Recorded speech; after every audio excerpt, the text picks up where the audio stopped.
everyone! For this assignment, I chose to read the book called The Snatchabook.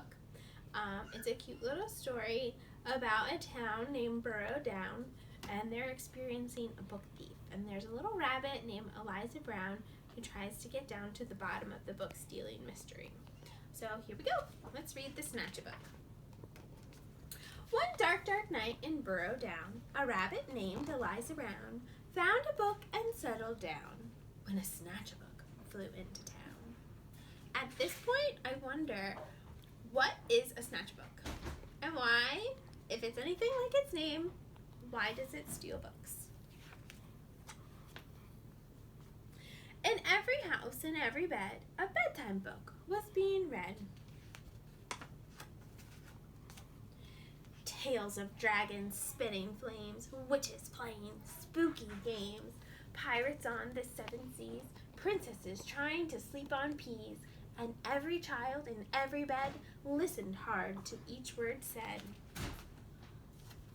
Eliza Brown at number 3 was reading quite contentedly.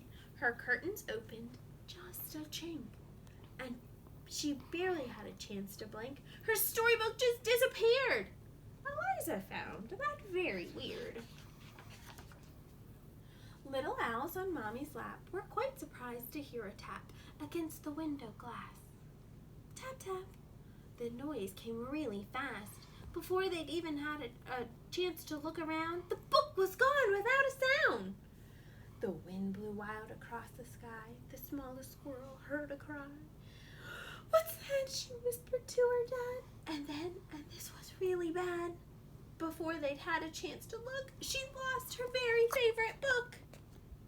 By looking at these beautiful illustrations, I can see that I think that this might be the Snatchabook right here. It looks like the creature has a book in its hands or in its claws. And I also wonder, how does this Snatchabook take a book so quickly without anyone noticing until they're gone? And so it went night after night. Books disappeared from left and right. 5 books here and 6 books there. The shelves began to look quite bare. In Burrow Down, the rumor spread of book thieves under every bed. Eliza Brown at number 3 was keen to solve the mystery.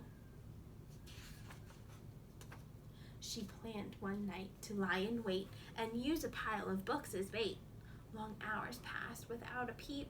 She'd nearly fallen asleep, when suddenly Eliza heard a flap of wings. A bat? A bird?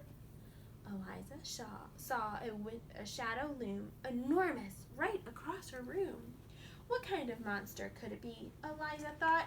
"You don't scare me!" And yet her heart was beating fast. She'd have to face the thief at last. She threw the window open wide and shouted to the thing outside, "Stop stealing all our books right now! Just give them back! I don't care how!"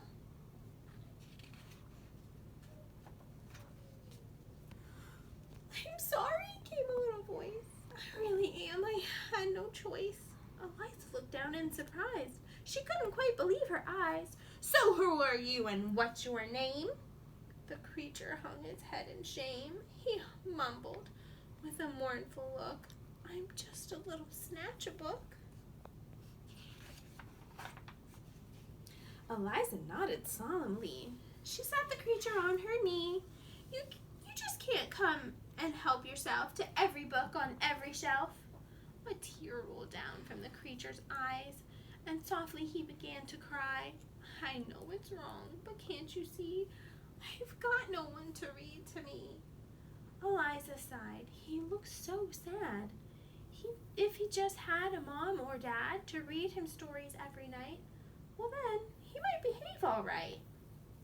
Now I'm thinking, what happened to this poor Snatchabook that he doesn't have anyone to read to him and he feels like he has to steal books?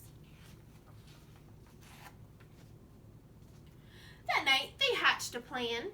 And so the Snatchabook began to give back all the books he picked. Eliza Brown was very strict.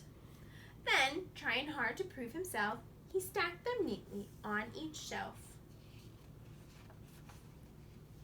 And when he'd made his full amends, Eliza called on all her friends and told them how he'd worked all night to turn a wrong into a right.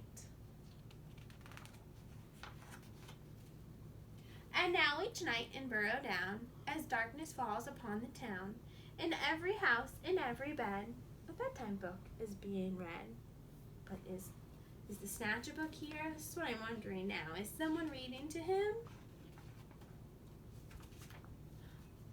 And if you take a closer look, you just might see the Snatchabook perched happily on someone's bed, listening hard to each word said.